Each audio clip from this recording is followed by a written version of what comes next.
5 ನಿಮಿಷ ಹುಚ್ಚರಂಗೆ ಮಾತಾಡಿದ್ದೀನಿ, ಅದೇ ರೆಕಾರ್ಡ್ ಬಟನ್ ಒತ್ತದೇ ಮರ್ತೋಗಿದ್ದೀನಿ. ಸೊ ಏನು ಮಾಡೋಕ್ಕಾಗಲ್ಲ. So lesson of the day ನಂತರ ಆಗಬೇಡ್ರಿ ಅಷ್ಟೇ. ಸೊ ಮತ್ತೆ ಸ್ಟಾರ್ಟ್ ಮಾಡೋಣ. ಸೊ ಹೇಗೆ welcome back to my YouTube channel Kannada. ನನ್ನ ಹೆಸರು ವೈಜಯಂತ್ ಕನ್ನಡಂ. ನಾನು ರಿವ್ಯೂ ಮಾಡ್ತಾ ಇದ್ದೀನಿ ದಿ ಗ್ರೇ ಮ್ಯಾನ್ ಮೂವಿನ. So it is one of the costliest movie ever made from Netflix. So $20 crores US million ಖರ್ಚು ಮಾಡಿದ್ದಾರೆ ಈ ಮೂವಿದು ಬಜೆಟ್ಟು. ಸೊ ನೋಡಿದರೆ ನಿಮಗೆ ಗೊತ್ತಾಗುತ್ತೆ ಯಾಕಿಷ್ಟು ಕಾಸ್ಟ್ಲಿ ಇದೆ ಅಂತ. ಆ್ಯಕ್ಷನ್ ಸೀಕ್ವೆನ್ಸ್ ಆಗಿರ್ಬೋದು, ಡೈರೆಕ್ಷನ್ನು, ಆಮೇಲೆ ಲೈಕ್ ಎಷ್ಟೊಂದು ಕಂಟ್ರೀಸಲ್ಲಿ ಶೂಟ್ ಮಾಡಿರಲ್ಲ, ಅದು ನೋಡ್ತಿದ್ರೆ ಲೈಕ್ ಗೊತ್ತಾಗುತ್ತೆ ಅಷ್ಟೊಂದು ಯಾಕೆ ಬಜೆಟ್ ಇದೆ ಅಂತ. ಲೈಕ್ ಈ ಮೂವಿನ ಈಗ ಜಸ್ಟ್ ನೋಡಿ ಮುಗಿಸಿ ನೆಟ್ಫ್ಲಿಕ್ಸಲ್ಲಿ ರಿಲೀಸ್ ಆಗಿದೆ. ಕನ್ನಡದಲ್ಲೂ ಕೂಡ ಇದೆ, ಹಿಂದಿ ಲೈಕ್ ಎಲ್ಲ ಕನ್ನಡ, ಹಿಂದಿ, ಇಂಗ್ಲೀಷ್ ಎಲ್ಲ ಲ್ಯಾಂಗ್ವೇಜ್ ಇದೆ. ನಾನು ಕನ್ನಡದೊಳಗೆ ನೋಡಿದೆ, ಕನ್ನಡಕ್ಕೆ ಡಬ್ ಮಾಡಿದ್ದಾರೆ. 80% ಅಕ್ಯುರಸಿ ಇದೆ. ಭಾಳ ಏನು ಲೈಕ್ ಮಿಸ್ ಮಾಡ್ಕೊಳ್ಳಲ್ಲ ನೀವು ಒರಿಜಿನಲ್ ಡೈಲಾಗ್ಸು ಮತ್ತು ಕನ್ನಡ ಡಬ್ ಆಗಿರೋ ಡೈಲಾಗ್ಸ್ನ. ಈ ಮೂವಿನ ಡೈರೆಕ್ಟ್ ಮಾಡಿರೋದು ದಿ ರೂಸೋ ಬ್ರದರ್ಸ್. ಸೊ ಅವರು ಡೈರೆಕ್ಟರ್ಸ್ ಯಾರಂದರೆ, ಅವರು ಮಾರ್ವೆಲ್ ಮೂವಿನ ಡೈರೆಕ್ಟ್ ಮಾಡಿದ್ದಾರೆ. Like Endgame, Civil War, Infinity War, Winter Soldier. So ಆ ಡೈರೆಕ್ಟರ್ಸು ಈ ದಿ ಗ್ರೇ ಮ್ಯಾನ್ ಮೂವಿನ ಡೈರೆಕ್ಟ್ ಮಾಡಿರೋದು. ಫಸ್ಟು ನಾನು ಬೇಸಿಕ್ ಲೈಕ್ ಕ್ವಶನ್ಸ್ ಇರ್ತಾವೆ, ಅದಕ್ಕೆ ಆನ್ಸರ್ ಮಾಡಿಬಿಡ್ತೀನಿ. ಇದು ಲೈಕ್ ಒಂದು ಫಿಲ್ಮ್ ಸೀರೀಸ್ ಆಗ್ತಾ ಇದೆ. ಎಸ್, ಈಗ ಹೇಗೆ ಲೈಕ್ ಜಾನ್ ವಿಕ್ಕಿನ್ ಸೀರೀಸ್ ಬಂದಿದೆಯಲ್ಲ, ಆಮೇಲೆ ಅವೆಂಜರ್ಸಿಂದು ಲೈಕ್ ಮಾರ್ವೆಲ್ಸಿಂದ ಹೆಂಗೆ ಲೈಕ್ ಕಂಟಿನ್ಯೂಷನ್ ಮೂವೀಸ್ ಹಾಕೊಂಡು ಹೋಗ್ತಾವಲ್ಲ, ಅದೇ ಥರ ಅದೇ ಆನ್ರಾಗಿ ಇದು ಕೂಡ ಸೇರಲ್ಲಿದೆ. ಹೆಂಗೆ ಅಂದರೆ ಇದೊಂದು ನಾವೆಲ್ ಬೇಸ್ಡ್ ಮೂವಿ. ಇದು ದಿ ಗ್ರೇ ಮ್ಯಾನ್ ಅಂತ 2009 ಒಳಗೆ ಬಂದಿತ್ತು, ಮತ್ತು ಬುಕ್ ಕೂಡ ಪಬ್ಲಿಷ್ ಆಗಿದೆ. 11 ನಾವೆಲ್ಸ್ ಇದ್ದಾವೆ.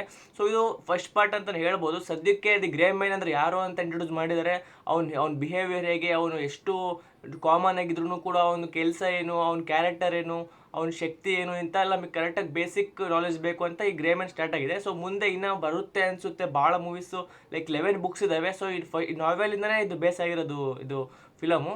ಸೊ 11 ಬುಕ್ಸ್ ಪಬ್ಲಿಷ್ ಆಗಿದ್ದಾವೆ ಅಂದರೆ ಆ 11 ಬುಕ್ಸಿಂದು ಸ್ಟೋರಿ ಕೂಡ ಮೂವೀಸಾಗಿ ಕನ್ವರ್ಟ್ ಆಗಿ ಬರುತ್ತೆ. ಮೂವಿ ಒಳಗೆ 3 ಜನ ಇಂಪಾರ್ಟೆಂಟ್ ರೋಲ್ನ ಪ್ಲೇ ಮಾಡ್ತಾ ಇದ್ದಾರೆ. ಫಸ್ಟು ಕ್ರಿಸ್ ಎವೆನ್ಸ್, ನಮ್ಮ ಕ್ಯಾಪ್ಟನ್ ಭಯ್ಯ, ಕ್ಯಾಪ್ಟನ್ ಅಮೇರಿಕಾ, ಸಲ್ಯೂಟು.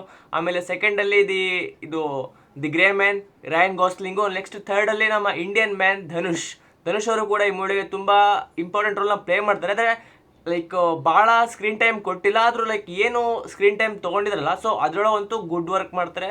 ತುಂಬ ಒಳ್ಳೆ ಜಸ್ಟಿಸ್ಟಾಗಿ ಕೊಟ್ಟಿದ್ದಾರೆ. ಗ್ರೇ ಮ್ಯಾನ್ ಒಂದು ಸ್ಕಿಲ್ಡ್ CIA ಏಜೆಂಟ್ ಆಗಿರ್ತಾನೆ. ಆಮೇಲೆ ಅವನಿಗೆ ಏನೋ ಒಂದು ಅವ್ನ ಟೀಮ್ ಬಗ್ಗೆನೇ ಏನೋ ಒಂದು ಇನ್ಫಾರ್ಮೇಷನ್ ಲೀಕ್ ಗೊತ್ತಾಗುತ್ತೆ. ಸೊ ಆ ಇನ್ಫಾರ್ಮೇಷನಿಂದ ಅವ್ರ ಟೀಮ್ ಅವರು ಅವನ್ನ ಸಾಯಿಸಬೇಕಂತ ಅನ್ಕೊಂಡಿರ್ತಾರೆ. ಸೊ ಇವಾಗ ಯಾವುದೇ ಪ್ಲೇಸ್, ಯಾವುದೇ ಹಳ್ಳಿ, ದೇಶ ಯಾವುದು ಕೂಡ ಅವನಿಗೆ ಸೇಫ್ ಅಲ್ಲ. ಸೊ ಅವನು ಎಲ್ಲ ಕಡೆಯಿಂದ ತಪ್ಪಿಸ್ಕೊಂಡು ಹೋಗಬೇಕು. ಸೊ ದಿ ಗ್ರೇ ಮ್ಯಾನ್ನ ಹಂಟ್ ಮಾಡ್ತಿರೋದು ಯಾರು? ಮೂವಿಯ ವಿಲನ್ ಕ್ರಿಸ್ ಎವೆನ್ಸ್. ಒಂದು ಮೇನಿಯಾಕ್ ವಿಲನ್ನ ರೋಲ್ನ ಪ್ಲೇ ಮಾಡಿದ್ದಾರೆ. ಐ ಮೀನ್ ಸೈಕೋ ಅವನಂತೂ. ಲೈಕ್ ಅವನು ಲೈಕ್ ಒಂದು ಹೆಂಗಿದೆ ಕ್ಯಾರೆಕ್ಟರ್ ಅಂದರೆ, ಎಲ್ಲರೂ ಬೈಕೊಂಡು ಅಡ್ಡಾಡ್ತಾರೆ, ಆದರೆ ಅವನು ಕೂಡ ಸ್ಕಿಲ್ಡ್ ಒಂದು ಹಂಟರ್ ಆಗಿರ್ತಾನೆ. ಆದರೆ ಅವನು ಆಟಗಳು, ಬಿಹೇವಿಯರ್ಗಳಿಂದ ಒಂಥರ ಫುಲ್ ಮೇನಿಯಾಕ್ ಆಡ್ತಿರ್ತಾನೆ. In like it's really perfectly executed movie ಅಂತ ಹೇಳ್ಬೋದು. ಯಾಕಂದರೆ ಒಂದೊಂದು ಕಡೆ ಇಲ್ಲೋದಿಕಲ್ ಸೀನ್ಸ್ ಇದ್ದಾವೆ, ಆದರೆ ಅದನ್ನ ಯಾರು ಮ್ಯಾಟರ್ ಆಗಲ್ಲ ಅನಿಸುತ್ತೆ. ಒಂದೊಂದು ಕಡೆ ಆ ಪ್ಲೇನಿಂದು, ಆಮೇಲೆ ಟ್ರೈನಿಂದು ಸೀನ್ಸ್ ಎಲ್ಲ ಭಾಳನೇ ಲೈಕ್ ಇಲ್ಲಾಜಿಕಲ್ ಇತ್ತು. ಆದರೆ ಇಟ್ಸ್ ಓಕೆ, ಯಾಕಂದರೆ ಎಕ್ಸಿಕ್ಯೂಷನ್ ಇದೆಯಲ್ಲ, ಇದೊಂದು ನಾರ್ಮಲ್ ಕ್ಲಿಷೆ ಸ್ಕ್ರಿಪ್ಟೇ ಆಗಿದ್ರು ಲೈಕ್ ಏನೋ ಕದೀತಾರೆ, ಅದನ್ನು ಹುಡುಕೋದು, ಸಿಗೋದು, ಹೊಡೆದಾಡೋದು ಇರುತ್ತೆ. ಕ್ಲಿಷೆ ಸ್ಕ್ರಿಪ್ಟೇ ಆಗಿದ್ರು ಆ ಎಕ್ಸಿಕ್ಯೂಷನ್ ಇದೆಯಲ್ಲ, ಆ ಎಕ್ಸಿಕ್ಯೂಷನ್ ಎಷ್ಟು ಪರ್ಫೆಕ್ಟ್ಲಿ ಎಕ್ಸಿಕ್ಯೂಟ್ ಆಗಿದೆ ಅಂದರೆ, I mean really hats off to Russo brothers. ಅಷ್ಟು ಪರ್ಫೆಕ್ಟ್ಲಿ ಡೈರೆಕ್ಟ್ ಆಗಿದೆ ಅಂದರೆ ಮೂವಿ. ಲೈಕ್ ನಿಮಗೆ ಸಸ್ಪೆನ್ಸು, ಅದು ಆ್ಯಕ್ಷನ್ನು, ಆಮೇಲೆ ಒಂದು ಸ್ವಲ್ಪ ಕಾಮಿಡಿ, ಹ್ಯೂಮರು, ಪ್ರತಿಯೊಂದು ಕೂಡ ಸಿಗುತ್ತೆ ಈ ಮೂವಿ ಒಳಗೆ. ರಯಾನ್ ಗಾಸ್ಲಿಂಗಿಂದು ಕ್ಯಾರೆಕ್ಟರು ಲೈಕ್ ತುಂಬಾ ಚೆನ್ನಾಗಿದೆ. ಆಮೇಲೆ ಒಂದು smart, is really smart man. ಎಂಥ ಒಂದು ಸಿಚುವೇಶನಲ್ಲಿ ಇದ್ರೂ ಅದನ್ನು ತಪ್ಪಿಸ್ಕೊಂಡು ಬರೋಕ್ಕೆ ಅವನಿಗೆ ಗೊತ್ತಿದೆ. ಅಷ್ಟು ಸ್ಮಾರ್ಟ್ ದಿಮಾಗ್ ಉಪಯೋಗಿಸ್ತಾನೆ ಅವನು, ಅಷ್ಟು ಸ್ಮಾರ್ಟ್ ಮೈಂಡ್ ಇದೆ. ಲೈಕ್ ಆ ಹುಡುಗ, ನನ್ನ ಮಗ ಎಲ್ಲರಿಗೂ ಲೈಕ್ ಒಂದು ಏರೋಪ್ಲೇನ್ ಬಿಡಿಸ್ಬಿಡ್ತಾನೆ, ಇಷ್ಟು ಜನಕ್ಕೆ ಸಾಯಿಸ್ತಾನೆ, ಅಲ್ಲಿ ಬೆಂಕಿ ಎತ್ಕೊಂಡು ಇಲ್ಲಿ ಫೈರ್ ಆಗೋದು, ಬಿಲ್ಡಿಂಗ್ ಎಲ್ಲ ಕೆಳಗೆ ಬೀಳ್ತವೆ, ಅಷ್ಟೆಲ್ಲ ಕೆಳಗೆ ಬೀಳ್ತಾನೆ. ಆದರೂ ಆರಾಮಾಗಿ ನಡ್ಕೊಂಡು ಹಿಂಗೆ ಬರ್ತಿರ್ತಾನೆ. ಅಂದರೆ ಲೈಕ್ ಅದೇನೋ ಒಂದು ದೊಡ್ಡ ಮ್ಯಾಟ್ರು ಕೂಡ ಅಲ್ಲ ಅವನಿಗೆ. ಲೈಕ್ ಫುಲ್ ಇನ್ನೋಸೆಂಟ್ ಥರ ಕಾಣ್ತಾನೆ, ಕಾಮನ್ ಮ್ಯಾನ್ ಥರ ಕಾಣ್ತಾನೆ. ರಿಯಲಿ ಕಾಮನ್ ಮ್ಯಾನ್ ಅಲ್ಲ ಅವನು. ಅಷ್ಟು ಕ್ಯಾರೆಕ್ಟರ್ನ ಲೈಕ್ ಇನ್ವಾಲ್ವ್ ಮಾಡಿಬಿಟ್ಟು ಅಷ್ಟು ಲೈಕ್ ಮಿಸ್ಟ್ರಿ ಕ್ಯಾರೆಕ್ಟರ್ನ ಕೊಟ್ಟಿದ್ದಾರೆ ಅವನಿಗೆ. ಇವಾಗ ಮಾತಾಡೋಣ ಧನುಷ್ ಅವ್ರ ಕ್ಯಾರೆಕ್ಟರ್ ಬಗ್ಗೆ ಮೂವಿ ಒಳಗೆ. ಸೊ ಅಫ್ಕೋರ್ಸ್ ಜಾಸ್ತಿ ಸ್ಕ್ರೀನ್ ಟೈಮ್ ಇಲ್ಲ, ಆದ್ರೂ ಲೈಕ್ ಏನು ಸ್ಕ್ರೀನ್ ಟೈಮ್ ಕೊಟ್ಟಿದ್ರಲ್ಲ, ಐ ಮೀನ್ ಅವನಿಗೆ ಫುಲ್ ಒಂದು ಏನು ಕ್ಯಾರೆಕ್ಟರ್ ಇದೆಲ್ಲ ಫುಲ್ ಪರ್ಫೆಕ್ಟ್ಲಿ ಸಿಂಕ್ ಆಗಿದೆ, ಪರ್ಫೆಕ್ಟ್ಲಿ ಎಕ್ಸಿಕ್ಯೂಟ್ ಆಗಿದೆ. ಒಂದು ಮಿಸ್ಟ್ರಿ ಮ್ಯಾನು, ಲೈಕ್ ಒಂದು ಹಿಟ್ ಮ್ಯಾನ್ ಆಗಿ ರೋಲ್ನ ಪ್ಲೇ ಮಾಡ್ತಾರೆ.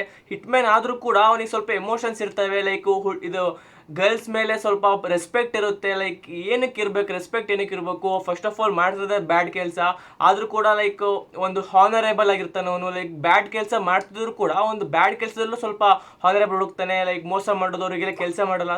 ಸೊ ಇಷ್ಟೆಲ್ಲ ಒಂದು ಮಿಸ್ಟ್ರಿ ರೂಪ, ಆಮೇಲೆ ಇದನ್ನು ಕೊಟ್ಟಿದ್ದಾರೆ ಅವರಿಗೆ. ಸೊ ಇನ್ನೂ ಒಂದು ಬ್ಯಾಕ್ ಸ್ಟೋರಿ ಇರ್ಬೇಕು ಅನ್ಸುತ್ತೆ, ನೆಕ್ಸ್ಟ್ ಪಾರ್ಟಾಗಿ ಬಂದ್ರೂ ಕರ್ಕೋಬೋದು, ಅದು ಗೊತ್ತಿಲ್ಲ ನನಗೆ. ಆದರೆ ಏನೋ ಒಂದು ಲೈಕ್ ಇನ್ನೂ ಮಿಸ್ಟ್ರಿ ಇನ್ನೂ ತಿಳ್ಕೊಬೇಕು ಅವನ ಬಗ್ಗೆ, ಯಾಕೆ ಈ ಥರ ಕ್ಯಾರೆಕ್ಟರ್ ಇದೆ, ಲೈಕ್ ಆ ದಂಧೆಗೆ ಯಾಕೆ ಬಂದ, ಅವ್ರಿಗೆ ಕೆಲಸ ಮಾಡ್ದ, ಅವರು ಲೈಕ್ ಮೋಸ ಮಾಡಿದ್ರು ಕೂಡ ಲೈಕ್ ಚೆನ್ನಾಗಿ ನಾವೆಲ್ ಮ್ಯಾನ್ ಥರ ಇವ್ರಿಗೆ ಹೆಲ್ಪ್ ಮಾಡ್ದಲ್ಲ, ಅದೆಲ್ಲ ಲೈಕ್ ಒಂಥರ ತುಂಬ ಇಷ್ಟ ಆಗುತ್ತೆ ಅದು ಕ್ಯಾರೆಕ್ಟರ್. ಸೊ ಅಫ್ಕೋರ್ಸ್ ಇಷ್ಟೇ ಹೇಳೋಕ್ಕಾಗೋದು, ನಾನು ಏನೇ ಬೇರೆ ಹೇಳಿದ್ರು ಕೂಡ ಲೈಕ್ ಸ್ಪಾಯ್ಲರ್ ಕೊಟ್ಟಂಗೆ ಆಗುತ್ತೆ. ಅಫ್ಕೋರ್ಸ್ ನಾನು ಸ್ಪಾಯ್ಲರ್ ಕೊಡೋಕೆ ನನಗಂತೂ ಇಷ್ಟ ಇಲ್ಲ. ಸೊ ನನಗಂತೂ ಭಾಳನೇ ಇಷ್ಟ ಆಯಿತು ಮೂವಿ, ಯಾಕಂದರೆ ಈ ಥರ ಮೂವಿ ನಾನು ನೋಡಿದಿರ್ತೀನಿ, ಆದರೆ ಲೈಕ್ ಬೇರೆ ಥರ ಕ್ಲಿಷೆ ಮೂವಿ ಇದ್ರೂ ಕೂಡ ಇದೇ ಥರ ಭಾಳ ಮೂವೀಸ್ ಬಂದಿದ್ದಾವೆ ಸ್ಟೋರಿ ಇದು, ಆದರೆ ಇಷ್ಟು ಪರ್ಫೆಕ್ಟ್ಲಿ ಎಕ್ಸಿಕ್ಯೂಟ್ ಯಾವ ಮೂವಿಯಲ್ಲೂ ಕೂಡ ಆಗಿಲ್ಲ, ನಾನು ನೋಡಿಲ್ಲ. ಆಮೇಲೆ ಒಂದು ಎಮೋಷ್ನಲ್ ಕನೆಕ್ಟು ಕೂಡ ಬಿಲ್ಡ್ ಆಗುತ್ತೆ, ಲೈಕ್ ಆ ರೇನ್ ಗಾಸ್ಲಿಂಗಿಗೆ ಆಮೇಲೆ ದಿ ಗ್ರೇ ಮ್ಯಾನಿಗೆ ಒಂದು ಲೈಕ್ ಎಮೋಷ್ನಲಿಗೆ ಅಂತ ಒಂದು ಚಿಕ್ಕ ಹುಡುಗಿ ರೋಲ್ ಕೊಟ್ಟಿದ್ದಾರೆ, ಲೈಕ್ ಸ್ವಲ್ಪ ಎಮೋಷ್ನಲ್ ಕನೆಕ್ಟ್ ಆಗುತ್ತೆ. ಐ ಮೀನ್ ಎಲ್ಲರೂ ಆ್ಯಕ್ಟಿಂಗ್ ಮಾತ್ರ ಸೂಪರಾಗಿ ಆಗಿದೆ, ಎಲ್ಲ ಕಡೆ ಎಮೋಷ್ನಲಿ ಕನೆಕ್ಟ್ ಆಗಿದ್ದೆ ನಾನು. ಸೊ ನಿಮಗೆ ಹೇಗೆ ಅನಿಸ್ತು, ನೀವು ಮೂವಿ ನೋಡಿದ್ರಾ? ಸೊ ನಿಮಗೆ ಹೇಗೆ ಅನಿಸಿದೆ? ಸೊ ಕಮೆಂಟ್ ಮಾಡಿ. ಸೊ ನಾನು ಬೇರೆ ಟಾಪಿಕ್ಸ್ಗೆ ಟಿಲ್ ದೆನ್ ಟೇಕ್ ಕೇರ್, ಬಾಯ್.